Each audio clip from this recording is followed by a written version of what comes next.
वरुण गांधी को प्रधानमंत्री नरेंद्र मोदी और उनकी सरकार के आंतरिक आलोचक के रूप में देखा जाता है और वे गलत को गलत कहने से डरते नहीं हैं, जबकि बीजेपी में अधिकांश नेता ऐसा करने की हिम्मत नहीं कर सकते।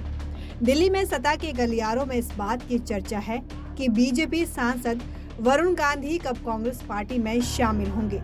बीजेपी के पास फिलहाल राहत की सांस लेने के कारण है, क्योंकि वरुण के अपने चचेरे भाई राहुल गांधी की भारत जोड़ो यात्रा में शामिल होने की उम्मीद थी, लेकिन वरुण इसमें शामिल नहीं हुए। हालांकि इस बात की कोई गारंटी नहीं है कि निकट भविष्य में वरुण अपने पिता संजय गांधी और दादी इंदिरा गांधी की पार्टी में शामिल नहीं होंगे। वे पिछले कुछ सालों से मोदी और उनकी सरकार पर लगातार हमला कर रहे हैं, खासकर जब से उन्हें और उनकी सांसद मां मेनका गांधी को 2021 में बीजेपी की राष्ट्रीय कार्यकारिणी से हटा दिया गया था। 3 बार के सांसद वरुण ने कई बार ये जता चुके हैं कि वे मोदी और अमित शाह की बीजेपी के साथ सहज नहीं हैं। उन्होंने कई बार अपने ट्वीट, बयान और अखबारी लेख के माध्यम से केंद्र और उत्तर प्रदेश में अपनी पार्टी की सरकारों की आलोचना की है। वे महंगाई, बेरोजगारी, भ्रष्टाचार और सांप्रदायिकता जैसे गंभीर मुद्दों पर आवाज उठाते रहे हैं। वे किसानों की उनकी उपज के लिए न्यूनतम समर्थन मूल्य की मांग का भी समर्थन करते रहे हैं। इन मुद्दों को उनके चचेरे भाई राहुल और प्रियंका गांधी भी उठाते रहे हैं। राहुल गांधी ने पिछले दिनों आयोजित एक प्रेस कॉन्फ्रेंस के दौरान वरुण गांधी पर किए गए एक सवाल का जवाब दिया।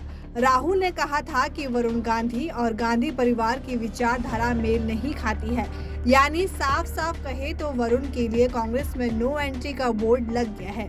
अभी भी समझा जा सकता है कि उनकी छोटी बहन प्रियंका संभावित दल बदल की तैयारी कर रही है।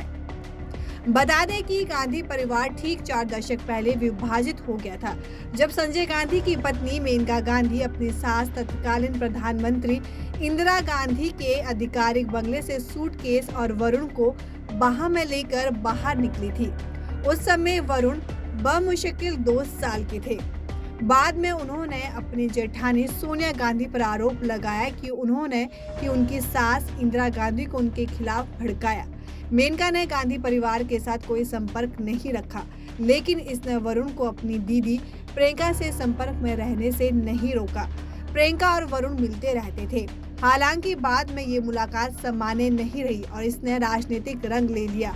कहा जा रहा है कि बीजेपी में असुरक्षित और घुटन महसूस कर रहे वरुण कांग्रेस पार्टी में शामिल होने के इच्छुक है। एक सांसद के रूप में अयोग्य होने का डर उन्हें अपने फैसले से रोक रहा है। इस गेम प्लान को भांपते हुए बीजेपी जानबूझकर पीएम मोदी और यूपी के सीएम योगी आदित्यनाथ के खिलाफ वरुण के बयानों को नजरअंदाज कर रही है।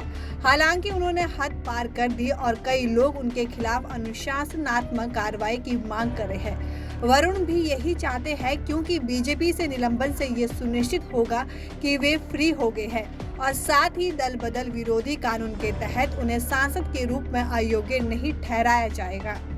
राहुल और वरुण लगभग एक ही समय में अपनी अपनी पार्टियों के प्रमुख नेता बने।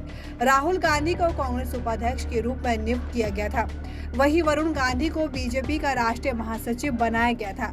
वे बीजेपी में ये पद पाने वाले सबसे कम उम्र के नेता थे।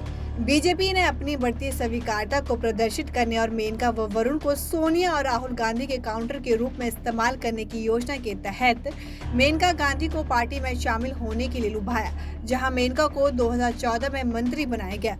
वहीं वरुण गांधी एक स्टार प्रचारक और बीजेपी के उभरते हुए नेता के रूप में उभरे।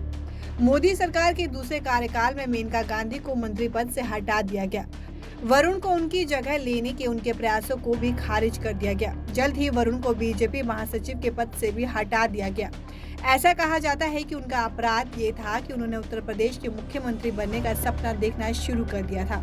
कांग्रेसी अंदाज में उनके समर्थकों ने एक बार 2017 के यूपी विधानसभा चुनावों से ठीक पहले इलाहाबाद राष्ट्रीय कार्यकारिणी बैठक स्थल के बाहर यूपी में बीजेपी के मुख्यमंत्री पद के उम्मीदवार के रूप में उनके नाम पर मोहर लगाने की मांग करते हुए नारे लगाए थे। ब्यूरो रिपोर्ट, भारत आज।